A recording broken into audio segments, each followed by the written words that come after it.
All right, welcome to part 2 of my chat with Fran Moore, the powerhouse woman who went from just a VA to scaling a $50,000 a month agency. But a quick pause here first. If you didn't listen to part 1 yet, go do that first, because that's where we broke down the identity shift, energy, and stepping into real leadership. That episode is linked in the show notes. So seriously, if you didn't catch it, go do that and then come back here. Today, we're taking it further. We're talking about how you actually stop being the everything queen and start building an agency, like systems, real delegation, and a business that doesn't depend on you doing everything. Grab your notebooks and hold on to your tits. This one's for you.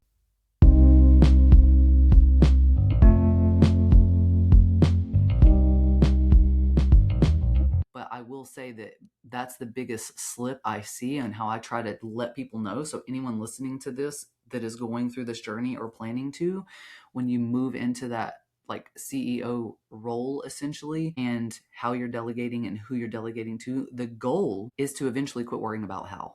When you move into the CEO, like when you start it, you have to worry about that: who, where, when, how, all of that. But when we talk about a CEO, the chief executive officer, is the one holding the vision. This person owns making sure that that company reaches that point or achieves that mission, right? They can't also make sure all the way down to the devil's in the details how it's done. So eventually, in our beautiful little solopreneur businesses and our lean teams that people are going into agencies, you are going to step out of how it's being done, because you have to own the where it's going, who is doing it, because you own like staffing decisions, right? So how are you spending budget to then delegate to certain people or outsource what, but how eventually you come out of, because you're just not going to have capacity, and your expertise is best spent elsewhere at that point. Yeah, it's scary the first couple of times. Like I started an agency before, and I'm on agency too, and it still scared me. Like today, I have no clue. This whole week, I have had no clue what they're doing because I had a sick kid. I don't know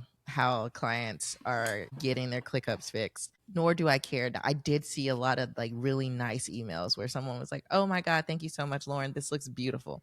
That's nice. I just saw it and I kept moving, and it's becoming none of my business. More of my business is making sure like everyone on my team gets paid and making sure I show up to build relationships that grows our business and continues to help all of us thrive, and doing the parts that sometimes aren't cute, like having to sit down and having hard conversations and letting people like know like, hey, you're not a good fit for us. But it can be hard to not actually do the work sometimes. I think I wrote an email 3 weeks ago about this, like how going from people saying like, Fran, we love you, your work is so amazing, to seeing them say like, oh, Brittany, this was amazing, you guys are so great. And it's no longer the praise is directly at me, it's now at the people I put in charge of the work.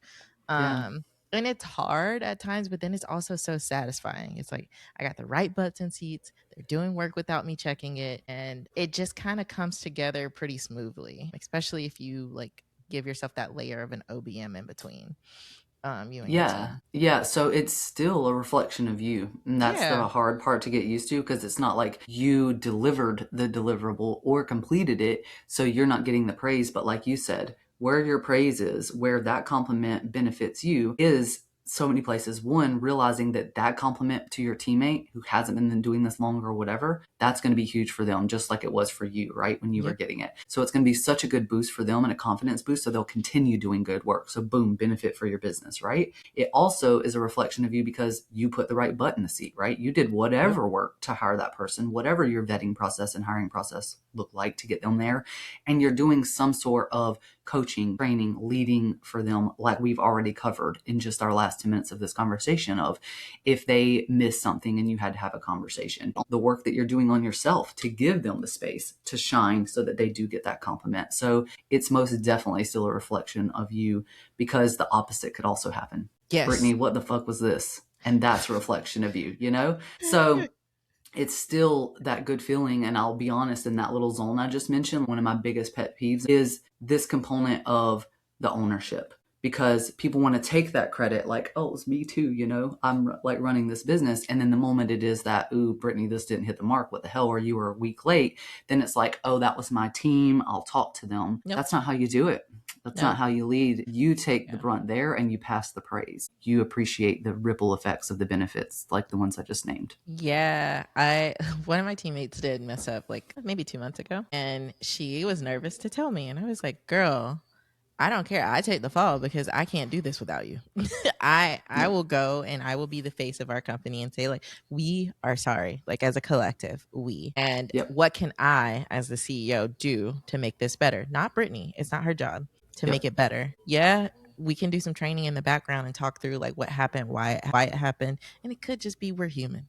Yeah. Um, Yep. but it's me repairing the relationship with the client and saying like, hey, do you want to go out to lunch? I'm so sorry this happened. Let's talk through like what happened, what we can do to make sure we're all squared away and good, and how we can make this right. That's not on Brittany. And I hate it when people would put it on me. In corporate America, they would be like, oh, but Fran ran this. For what? You're my freaking VP. Why would you call me out as just a senior? Like, Mm-hmm. Mm-hmm. Yeah. That's what I call a leader in title and not a leader in practice, which happens a correct. lot at the leadership level of companies, unfortunately. So Yeah. know better, do better. We're out here doing the Lord's work, Fran, by not allowing that to happen in our businesses and trying to get other Right. people to do the same. I've heard you and seen you say VAs keep entire industries moving. And it's Yeah. more than an employee role. And I first don't think that's talked about enough because it's like, again, the help. It's like the first line when it's time to hire. That's VAs. And sometimes that's even incorrect. It's like It you is just very hired a incorrect. VA to do a whole digital marketing agency. Like the amount of clients I've talked to with that. And I'm like, no, we're not sending them a proposal. We're taking the leadership role and we're going to tell them what they're actually looking for is a digital marketing agency and making a referral if we really care. This just concept that VAs keep entire industries moving, I'm already obsessed with. Can you kind of expand on that? Yeah, I think some people are intimidated by titles some of us have held in previous lives. And so they feel like, oh, well, I'm just a VA. I just manage an inbox. I just made sure the website was running. God forbid somebody was checking that out. Like, it's just an I just statement. And I Mm-hmm. just statements really ruin us. It ruins us in leadership, it ruins us as VAs. And I don't think we realize how many people, their business would fall apart if somebody wasn't looking at their inbox, because so many people, quiet as it's kept, are using their inbox as their business system, which is stupid. But that VA who is managing it, putting things in the right labels, telling you and flagging you and saying like, hey, so and so wants to do this $10 million deal, they need to hear back from you by X date. Do you want to do it? I can go ahead and set up some time. That person right there just made you so much money in a moment by paying Mm-hmm. attention to something you are not looking at. And then in other instances, VAs, like social media managers, people who transition into social media managers, they've taken over the marketing game. Literally, I think at this point, what business does not have an Instagram, a TikTok, or a Facebook group? Right. You can't Right. name one, and VAs are the ones managing the whole process, making sure your business persona and personality is out there. Like Wendy's VA, she goes hard. Like the Wendy's VA, she's killing it on social media. She makes me laugh so much. And it's just kind of, it's like watching people who don't know they're the secret sauce like sit silently, and I'm like, girl, you can build an army of y'all.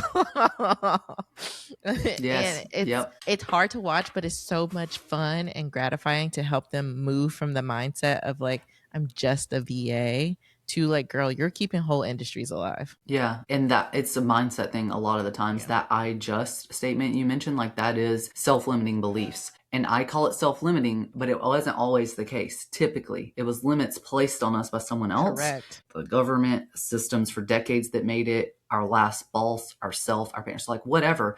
But it's self-limiting now because you absorbed it and you have those thoughts or those statements. I just do this or I just do that. And one of the first steps is breaking those chains. And similar to what you've heard me talk about just on this episode is folks coming in and being like, well, I've been doing this for like a year or two, and I realized that, like I said, I've seen 25, 30 OBMs over the last year and what they're doing is great work, but I do like this way over here. I'm like, cool. Why? What do you want to do more of? Let's rip that off and figure out what that is so that you can start building what you want. And I know that you're doing that specifically, Fran, through like helping VAs realize that they can grow agencies, right? Like you said, you can Yeah. go build a whole army of folks.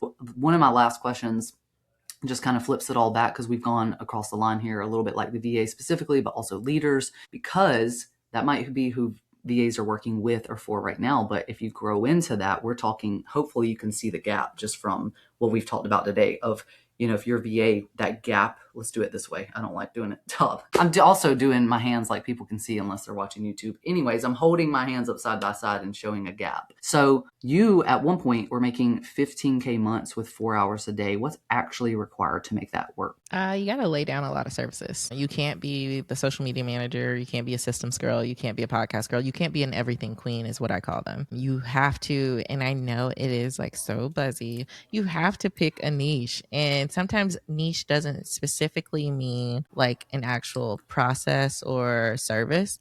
Sometimes it's just an industry. Like you say, like, hey, we're VAs who only support real estate agents and we help real estate agents do X. That's going to take you further. That's going to be easier to market. That's going to be easier to delegate, because delegation is rinse and repeat processes. And if you can't make it repeatable, it's not going to become an agency. So the biggest thing you need to know is you can't be an everything queen. You need to identify what part of this like foundational VA world are you like thebomb.com at, and how can you grow with that? And you can still keep your clients. I think some people feel like, oh, but we have this client and she wants to work with me. No, you just let them know, hey, I'm growing. Here's what's happening. You're going to get the same level of service, but now you're going to speak to Brittany when you need some assistance. Fran is still around for escalations. No big deal. Yeah. Nobody dies. Everyone is fine. And it's just like this subtle shift in like, I know who the fuck I am and I want to live in this niche. And it doesn't have to be like the niche that's making the most money. You don't have to say like, I want to be a social media manager because it's $1 billion business. Don't worry about that. I decided to do podcasts at one point. It's fine. Yeah. What do you want to do? What can you do? What's your superpower? Correct. And the scaling component there. So just like drawing a line to that for anyone, again, listening, leaning in at this point, is if it's not repeatable, it's not going to be scalable. The more you customize, the more you bog down and you create bottlenecks, and that affects the experience, but it also affects your scalability. Because as I say time and time again, growing and scaling are two different things. You can grow without scaling. It could be a lot more work. It can be a completely separate product line. That's what you're kind of describing there. It's like podcast development and production is one product line, right? And then managing someone's social media is a different product line. Though those are both content and similar, so a lot of people do them, you're talking about different things here. And the way you work those processes are going to be the same. And so having things set up in a way that's repeatable, and the more automated it is, and it happens the same every time, that obviously is going to be easier, more manageable if you do niche in a certain way. And coming from someone who didn't niche for a long time and still struggles with that, I can co-sign for sure on. It doesn't even like just a niche isn't a box. That's what it felt like for a long time. I was like, I have 2 decades of experience. You can't tell me I can't share this thing with them because that's going to help them. It's like my conviction was just helping people with that knowledge, which you can probably tell by this conversation. But it's like it wasn't serving me or paying me, which means I can't continue to help people if I'm just like out here giving all this advice because I have it. There is a monetization aspect to that. So I love that you were like, which one is actually going to help you do all these things and make that money? And then, I don't know, pick up a passion podcast when you're making all that buku and just educate people if that's what you want. But we're talking about the business. Get a hobby. Your business does not have to be your hobby. Get a hobby outside of this. Yes. This has been so fun, Fran. As we wrap, I'm just, for anybody listening that is still stuck in this, like, I'm just a VA, I'm just support, I'm just the help, I'm just executing what they want. What's the first shift they need to make today? Today, the first shift is just deciding. Sometimes I think people don't understand how good that is. It's just like to decide in your head, I'm done being the help. Like literally, I think about the scene from The Help where she's just like, you is smart, you is kind, you is important. Yeah. Think that to yourself, preach it to yourself and say like, you know what? I actually got this. Once you say this is the direction I want to go in, get a pen and paper, write it down and say where you want to go and really put some action behind those words. I currently have a scalable niche freebie that you guys can take for VAs because it's a little bit different for us than other business owners because sometimes we've been the person who's like, I'll just learn this from YouTube. This is just to help you refine like that process of starting to practice saying no and starting to like just only have clients who fit into your niche, and it's gonna be okay, I promise. Yes. Yeah, it's going to be okay. Owning your power can do magical things for you. And standing in that, it's not ever going to be completely void of fear, but you fill in with tools. You recognize those. You mentioned that earlier in the episode, Fran, is like you recognize these signals in yourself when that kind of stuff starts happening and in your team and stuff like that. And you have tools that fit it. Because like the rooms just get bigger, opportunities get bigger, different visibility, whatever. So you just have to be able to recognize that kind of stuff. And the commitment and the decision to go the distance and bet on yourself is, I agree with you, the first biggest shift that you can make. Because from there, you can fill it all in. You got a knowledge gap, you got a skills gap, you need a connection. You can fill all of that. But Yes. it has to start with your mind and the decision that you can. Oh, this has been fun. Very difficult to keep it in like 45-minute time frame. Like we've already killed it. I try to keep my episodes short, so we might have to bust this one up. But tell all your new friends listening where they can find you outside of this podcast, Fran. They can keep up with you. Yeah. So I have a podcast called Friendly Advice. Hopefully Steph will join me soon. And I also hang out on Instagram a lot, and I just yap on Instagram. I am Fran S. Moore. The S is just my middle name on Instagram. But follow me. I usually respond to anyone in DMs. Yeah, sweet. I'll drop that in the show notes. So also make sure I get your link and drop that there so folks can grab your freebie, and then also your Instagram so folks can pop over there and send you a voice note, because you might happen to know that we send voice notes over there. So anywho, thanks again for joining us. See you next time. Bye. Bye. Well, that's a wrap on this episode of Rooted and Relentless. If it made you laugh, nod along, or grab that cute little notebook of yours and scribble something down, please hit me with the SSR, subscribe, share, and review, as in leave a review. Thanks for hanging. Bye.